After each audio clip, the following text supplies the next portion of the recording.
Sekarang baru saja kita mendengar, baru kemarin ada keputusan DPR Undang-Undang Cipta Karya, Cilaka namanya, disingkat Cilaka. Itu jelas tidak seimbang. Hanya menguntungkan satu kelompok, hanya menguntungkan konglomerat, kapitalis, investor, tapi menindas, menginjak kepentingan atau nasib para buruh, para petani, rakyat kecil. Kita harus punya sikap yang tegas dalam hal ini. Mari kita cari jalan keluar yang elegan, yang seimbang, tawassut. Kepentingan konglomerat ya harus kita jamin, keselamatannya, kepentingannya, tapi buruh dan rakyat kecil pun harus kita jamin. Yang menyangkut pertanahan, yang menyangkut kedaulatan pangan, yang menyangkut pendidikan. Pendidikan dianggap lembaga, pendidikan dianggap kayak perusahaan, seperti perusahaan. Ini tidak benar. Kita harus melakukan review, harus melakukan minta ditinjau ulang, tapi dengan cara elegan, dengan cara anarkis tidak, dengan cara elegan.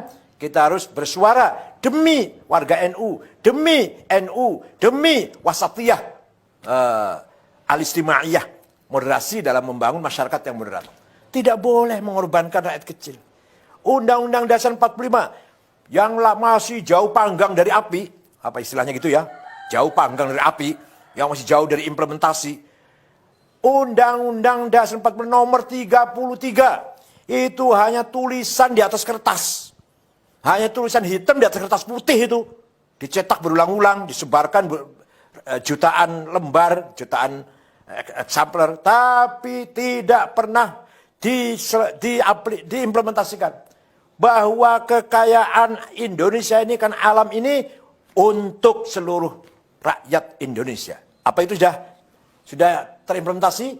Sudah terrealisasi? Sama sekali tidak. Sama sekali tidak. Bahkan yang kaya semakin kaya, yang miskin semakin miskin. Apalagi sekarang di era keterbukaan ini semakin bebas, liberal. Yang diikuti oleh sistem liberal kapitalis. Ini semakin betul-betul nasib rakyat kecil, orang kecil semakin tertindas. Kalau lagi pilkada, lagi pileg, lagi pilpres, suaranya dibutuhkan. Rakyat kecil suaranya dibutuhkan. Tapi kalau sudah selesai, ditinggal. Mending kalau hanya ditinggal. Iya kalau ditinggal, didoni meneh, diludahin. Mending kalau hanya diludahin, diinjak lagi. Jadi undang-undang pasal nomor 33, undang 45 pasal 33 itu hanya tulisan di atas kertas. Hanya tulisan di atas kertas. Allah Subhanahu wa taala telah memberikan kekayaan alam Indonesia ini disediakan untuk mensejahterakan semua rakyat. Dan itu cukup. 260 juta orang ini cukup sejahtera kalau betul-betul dikelola dengan adil, dengan merata. Tambang coba, ada tambang gas, minyak, batu bara, boksit, mening, bahkan emas, bahkan berlian, bahkan nikel, apalagi lithium apa namanya lah, banyak sekali tambang. Cukup untuk mensejahterakan perutnya, mengenyangkan perutnya 200 juta orang. Belum pula kekayaan hutan, belum kekayaan laut yang luar biasa di Indonesia ini. Bukan hanya ikan, tapi juga hal-hal yang berharga yang ada dalam laut kita, harga yang sangat bernilai. Itu semua hanya menguntungkan segelintir orang, menguntungkan segelintir jumlah orang. Bayangkan, katanya, saya ini belum membuktikan, katanya kekayaan orang 4 konglomerat sama dengan 100 juta rakyat. Ya ini kan, kalau ya benar ini, innalillahi wa inna ilaihi raji'un. Coba kita lihat orang kaya orang 50 konglomerat yang kaya ini. Apa ada orang NU? Satu pun tidak ada. Ini berarti kan tidak ada pemerataan sama sekali.